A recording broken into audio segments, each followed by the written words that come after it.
Le Seigneur nous a donné des guides pour savoir quoi faire pour recevoir la bénédiction et la joie de connaître une unité toujours plus grande.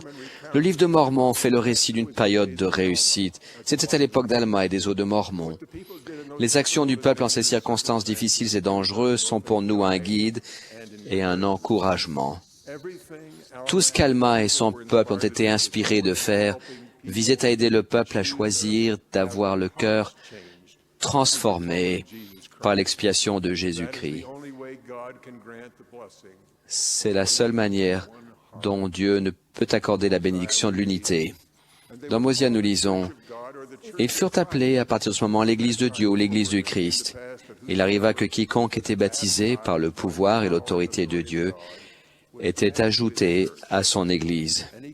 Et il leur commanda de n'enseigner que les choses qu'il avait enseignées et qui avaient été dites par la bouche des saints prophètes. Oui, il leur commanda même de ne prêcher que le repentir et la foi au Seigneur qui avait racheté son peuple. Et il leur commanda de ne pas avoir de querelle entre eux, mais de regarder d'un même œil vers l'avenir, ayant une seule foi et un seul baptême, et leur cœur étant enlacé dans l'unité et l'amour les uns vers les autres.